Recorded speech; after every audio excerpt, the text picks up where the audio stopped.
Here's a wild thought that might be a little unsettling. A huge number of the absolute smartest people walking around on this planet, they never actually get rich. So why is that? Okay, let's really dive into this paradox. And I mean, the numbers here are pretty shocking. 70% of people with an IQ over 130 never build any significant wealth. That's most of the people we'd call geniuses. And this leads to a super frustrating question that a lot of smart people ask themselves. You got the good grades, you aced the tests, you were told you were going to do amazing things, but then you look around and some of the people you kind of wrote off as average, they're just lapping you. So what is going on here? And that brings us to the core question of this whole explainer. Look, this isn't about being greedy. It's about understanding why raw intelligence, on its own, often isn't enough to create the kind of freedom and impact that wealth can actually bring. The real issue here is something we can call the smart and poor paradox.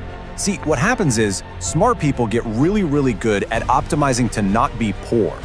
They chase stability, a good salary, they avoid risk at all costs. But that's a totally different game than actively trying to get rich by going after real wealth-building opportunities. So the first major hurdle isn't some external thing out in the world. Nope, it's right inside your own head. It's a mindset trap, and it's built out of ego, years of academic conditioning, and frankly, a fundamental misunderstanding of what the real world actually values and pays for. Just look at this contrast. It says it all. On the left, you've got the world of prestige. Diplomas, fancy titles, reputation. That's the game smart people have been trained their whole lives to win. But on the right, that's the world of profit. We're talking sales, taking action, and what that brings you, freedom. And that is where wealth is actually built. So what happens when the real world doesn't give you a gold star for being the smartest person in the room? Well, bitterness can start to creep in. But that bitterness, if you really look at it, is often just entitlement. You were told your whole life that being smart was the ticket, so when it isn't, it's really easy to feel like the whole system is just rigged against you. And this bitterness, it leads to these common stories we tell ourselves, right? Things like, oh, all rich people are corrupt, or they just got lucky. These are just mental safety nets. I mean, they make you feel better in the moment, for sure, but they also stop you from ever actually learning the rules of the game. It's just so much easier to say the game's rigged than to admit you don't know how to play it.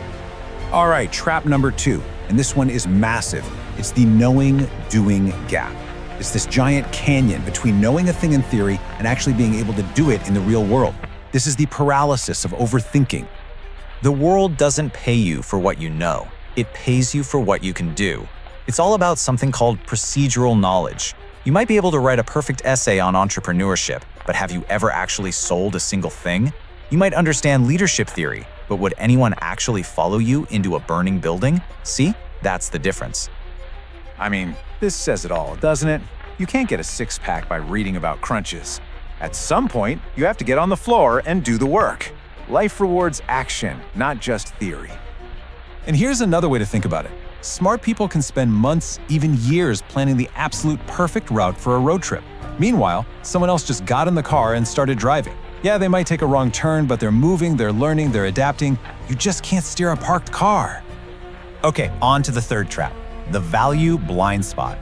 This is a fundamental misunderstanding of what the market, what other people, will actually open their wallets for. It's the difference between solving a problem that's intellectually fascinating versus solving a problem that people are actually desperate to have solved. So to explain this, let's use a classic story. Back during the space race, the Americans and the Soviets both ran into a pretty simple problem. How in the world do you get a pen to write in zero gravity? And here is the punchline. While NASA spent a fortune, we're talking hundreds of millions in today's money, developing this insanely complex, pressurized, zero-gravity pen, the Soviets, they just used a pencil. You see, smart people fall in love with complex, elegant solutions.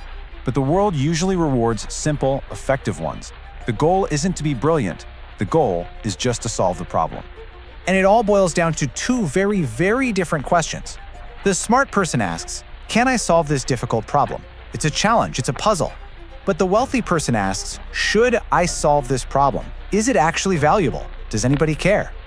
And this right here might be genuinely shocking to you. According to the World Economic Forum, the vast majority of what the market is willing to pay top dollar for isn't hard technical skills, it's soft skills. Yeah, we're talking about all the skills that are often dismissed as fluff. Things like confidence, charisma, leadership, storytelling, sales. But these skills are the engine that turns a brilliant idea into real-world value. See, the world isn't a meritocracy of ideas, it's a marketplace of communication. So, okay, we've gone through the traps. The mindset, the inaction, the value blind spot. But look, this isn't a life sentence. There's absolutely a path forward. There's a way to combine that big brain of yours with the right strategy and get absolutely incredible results. So what is the solution? It is not about being less smart. It's about adding a new tool to your toolkit. Because here's the secret bonus. When a highly intelligent person finally takes the time to learn the rules of business, their potential is literally limitless. You get to pair the smart brain that creates amazing solutions with a business brain that knows how to sell them to the world. So how do you actually get there? Well, it really boils down to a pretty simple 3-step framework. First, you have to acknowledge your ego and your blind spots. Just admit they're there. Second, you gotta get curious and actively learn the rules of the money game. Read the books, learn about sales, understand what value really is. And third, and this is the most important one, you have to start trading some of that pure intellect for action. Just start doing things. So let's just end it on this. Your intellect is an incredible gift. It's a powerful engine, a Formula One engine. But an engine in a parked car goes absolutely nowhere. You now know the traps and you know the path forward. So the only real question left is, what are you going to do with it?